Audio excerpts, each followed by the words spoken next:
So the time has come, we're at the business end of the season, and this is no doubt the biggest Old Firm of the season. The reason being, we're 3 points behind. A win could take us even on points. A bigger win could take us to top of the table, even though it's a massive mountain to climb. And to be honest, the lead up to the Old Firm is always a complete disaster. We've got ex-professionals coming out and calling referee bias. We've got clips being played for previous Old Firms and decision going for one team, the other team. There's so much noise in the lead up to the Old Firms, but one thing in specific involving a Rangers player and a Rangers fan kind of caught me off guard in the aftermath of the 4-1 win against Kilmarnock, but we'll get on to that after I kind of talk about that game. Now, I didn't really watch the game due to work commitments, so apologies for not getting that match reaction up. I didn't manage to see it.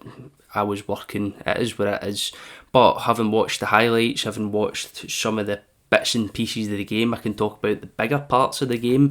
And, it seems to be that it was another, copy and paste performance, although we did manage to get the job done and get a decent win under our belts, claw some of that goal difference back. But from what was seen from those people who did watch the entire game, we still suffered from that kind of lull in performance at the start of the game, that kind of dull, boring football. Where midfield's kind of lethargic. Obviously, for those of you that watch the Blue Sea channel or part of the Blue Sea channel that did watch the game, you can jump into the comments and let me know your thoughts on the nitty gritty of the game.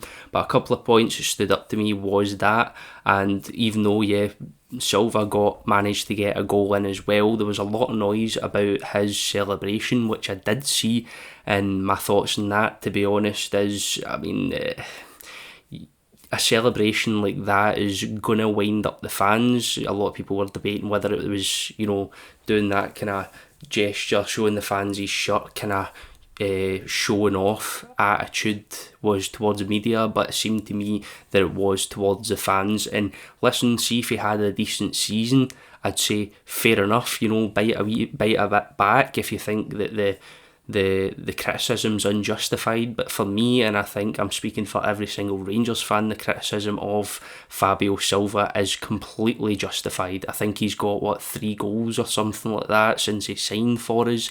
His performances have been piss poor, to say the least. Let's not forget the previous Old Firm where he spent most of the game rolling about in the deck. There's absolutely no reason why that celebration is justified. But anyway, we'll move on for that. I think looking at the goals as well, they were well took. Lawrence's was an absolute peach, and that's something that, we know is in Lawrence, but, it's that hot and cold performance, whether he's overly involved in the game or not. And to be honest, I think with the looks at that, Clement got all of his substitutions right, and we managed to make a big impact in the game late on when we really needed those 3 points. We needed them more than anything, and I think when I was sitting in work and I looked at my phone and the live score notification popped through and I saw that 1-0 Kilmarnock, I thought to myself, this is it. This is it. Season's done. I can't see us clawing it back. I could almost sense in my brain it was, it's as if I was watching the game where we're going to struggle for the rest of the game, but I was proven wrong. Thankfully, I was proven wrong, and we managed to, claw 3 goals back, the goal difference. Now, if we take that result into account and look towards the Old Firm, it's a must win. There's absolutely no use in trying to convince ourselves that maybe if we nick a point over there, it would be a good result. We've put ourselves in the position where a win at Parkhead is a must, and we knew that after, the defeat of the likes of, Ross County or Dundee, or the draw against Dundee, that this is going to come down to the Old Firm. And to be honest, it's amazing, it's astounding, not only how we kind of clawed back the points from the gap for earlier on in the season, but it's just as astounding how we dropped the ball at this stage of the season.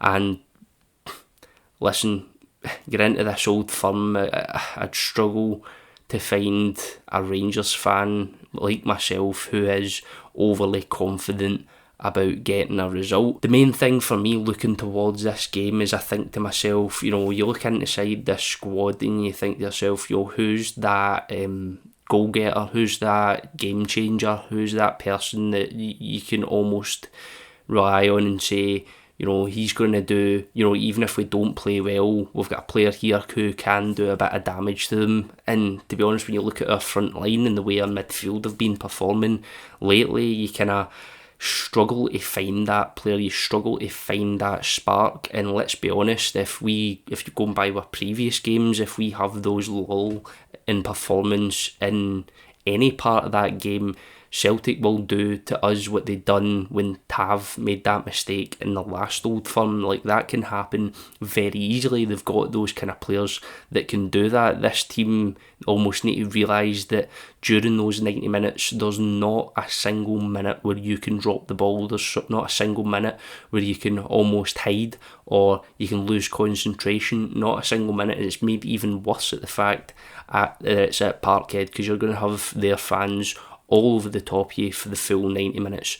Now, does this mean that I've completely lost all hope? No, because it would be, the most this squad thing to do to almost, get us as fans into this, lost hope mindset and somehow pull off a really positive result.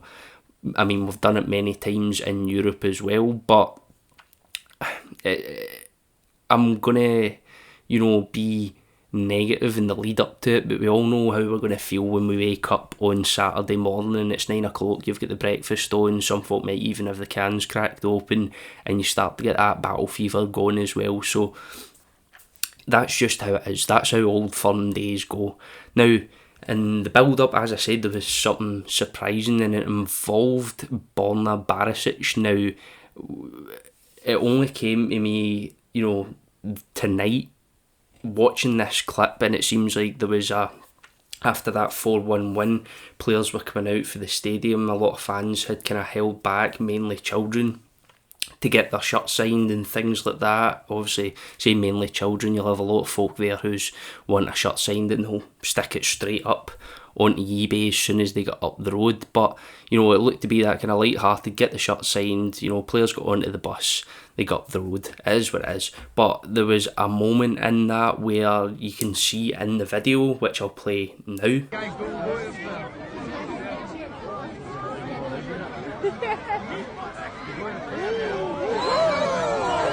And Borna Barisic seems to be caught up in an argument and a wee bit of push around with a fan.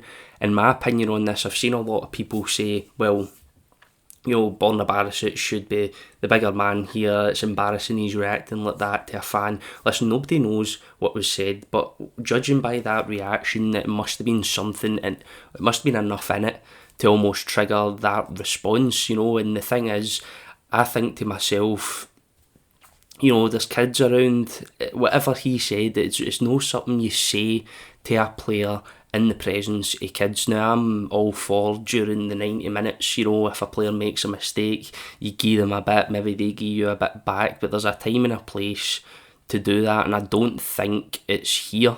Now, if we go look at Borna Barisic, I genuinely do agree in a sense that I don't think he should be biting to that kind of stuff, especially because, well, I mean, he's a player, he's going to get abuse, and as I said, unless it was something ridiculous that the fan had said, which, by the way, it might well be, then you just don't react. But at the same time, it's kind of embarrassing, to have a player or trigger a player that much that it wants that kind of reaction when there's kids and things like that cutting about, just want their shirt signed off their favourite players. It blows my mind how, people can, want to cause that kind of scene in that kind of environment. Now, I know for a fact not a lot is. I've a lot of time for Borna Barisic, and we all kind of agree that he should have been shown the exit door a long time ago.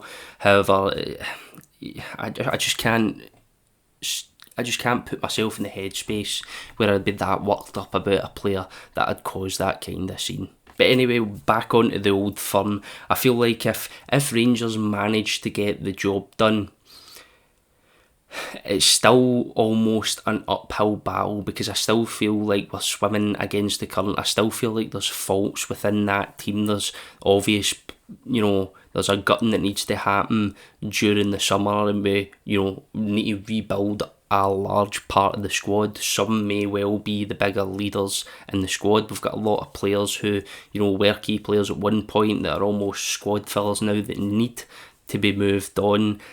And let's be honest, the last couple of games of the season, we can't do that. So we're almost going to have to come out the back of this Old Firm, somehow manage, hopefully, to get a win. We still have games to play in which these problems and these flaws are still a thing. So, I mean, it's going to be a complete roller coaster from start to finish. It'll be a roller coaster on Sunday, and if we manage to get the job done, it's going to be a roller coaster for the last couple of games towards the end of the season. So we're just going to have to strap in.